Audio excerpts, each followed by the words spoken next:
Let's go. I wake up to a...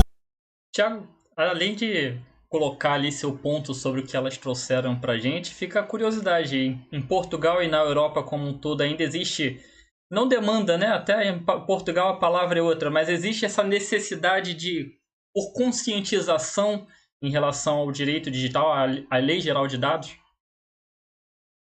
Eu vou tocar primeiro na pergunta sobre a segurança e depois comentarei o resto.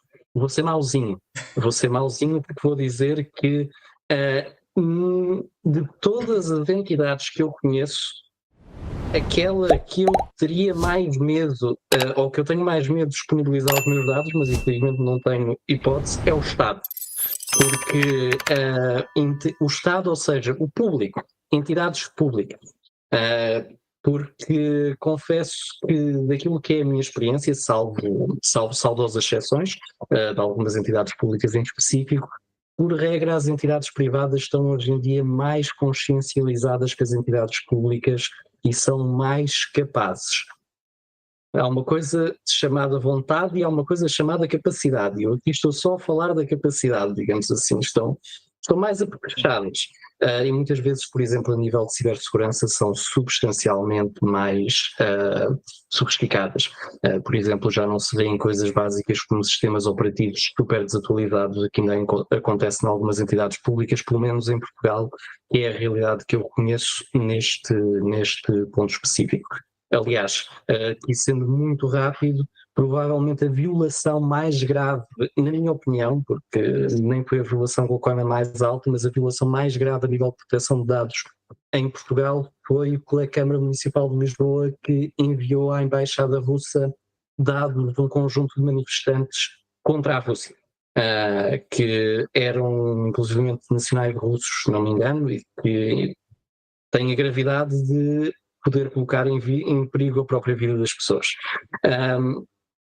Pronto, agora sobre a necessidade de consciencialização dos titulares dos dados é sempre importante, que as pessoas como a Carolina e a Sabrina disseram, estão cada vez mais conscientes, isso é bom, na medida em que hoje em dia vemos as pessoas a dizerem, bom, mas há aqui um problema de proteção de dados pessoais, ou há aqui um problema de privacidade, ou é isto, o que é que estão a fazer com os meus dados?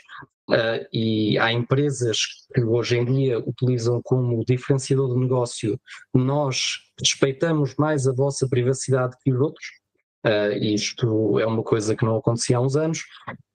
As empresas, tem havido uma evolução, claro que não é tudo perfeito nem perto disso, mas aquilo que acontecia ou que se via em 2018, 2019, se calhar até 2020, de muitas vezes algumas entidades chegarem até nós sem nada,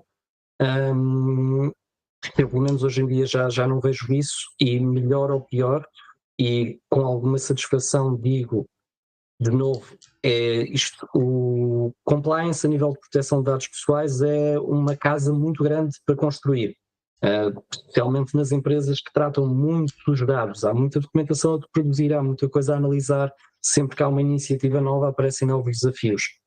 Mas a maior parte das entidades já tem bons alicerces. Claro que isto depende da entidade, depende da cultura. A cultura empresarial é extremamente importante, porque quando existe um DPO ou existe um CEO ou existe um chefe do departamento jurídico que tenha esta consciência, tudo funciona bastante melhor, mas é bastante, já há alguma consciência, já há alguma sofisticação, não é transversal, cada vez esperemos que seja melhor, aliás, com cada coisa que aparece as pessoas ficam mais conscientes, mas as coisas estão melhores do que estavam os anos aqui na Europa. Penso que no Brasil terão esse caminho, quase de certeza. Agora é uma coisa relativamente nova, mas com a própria prática da autoridade de controle e dos tribunais, a coisa tenderá a tornar-se cada vez melhor.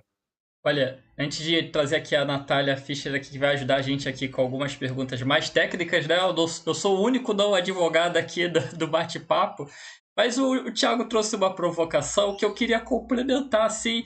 Olha, e eu sei até que, digamos, tecnicamente é bem difícil de ser respondida, mas É um tanto complexo quando, digamos, a gente passa a ter mais medo do Estado com meus dados do que das empresas, não?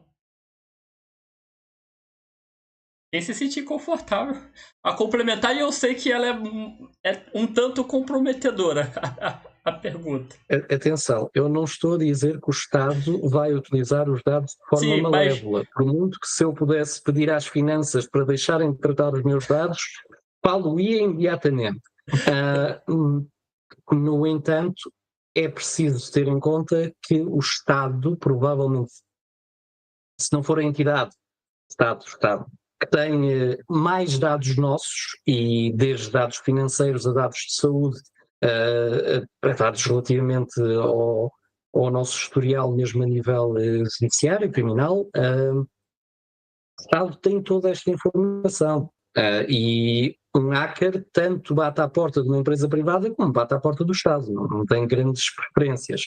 Portanto, eu tenho algum receio, não da maldade do Estado, pelo menos ainda, mas de haver um pool grande de informação que pode ser mal utilizado. Inclusive no Brasil a gente teve um caso assim, né? Hackearam o SUS é nosso rede de maiores hospitais aqui pública, e aí hackearam, o SUS ficou, a gente tinha que ter um aplicativo aqui da vacina, né, para mostrar que a gente tinha o comprovante de vacina. Eu até não consegui acessar por uma semana o aplicativo do SUS, porque realmente hackearam. Sorte que o pessoal aqui de São Paulo tinha outro aplicativo para conseguir comprovar que a gente tinha vacina para poder ir nos lugares, mas realmente a gente vê que em questão de um dia consegue atrapalhar muito o dia a dia aqui. E eu concordo muito com o que o Thiago falou. A ideia também não acho que o Estado vai usar para fins ilegais ou ruins os dados, mas existem pessoas que conseguem acessar esses dados e aí sim utilizar para fins ruins. E como a gente basicamente é obrigado a compartilhar dados com o Estado, até pelo menos, né, a gente tem imposto de renda, um exemplo clássico disso, eles têm muito acesso à informação que eles podem usar para muitos fins, até criar contas ou até pedir resgate, né, de dados de saúde que são considerados sensíveis. Então, realmente tem muito problema nisso, e como o investimento na questão de segurança da informação para os estados, pelo menos no Brasil, não é algo que está sendo pensado agora, né? Isso, a verba já é difícil, a nossa verba é bem escassa para a parte pública, e aí usar ainda para esses investimentos não é a prioridade deles, então a gente realmente fica à mercê nesse sentido. Olha, só trazendo aqui então os comentários aqui, ó. O Vitor Galvão deixou aqui um boa noite, o Geraldo deixou um boa noite também aqui pra gente. Pessoal, tem uma galera aí acompanhando a gente quer entender muito o seu ponto de vista, tá? Traga a sua pergunta, a sua curiosidade. Ó, se você trabalha com algum dos nossos convidados, é a hora de fazer aquela pergunta mais difícil para complicar, tá? Traga as suas complicações aí. Let's go. I wake up to a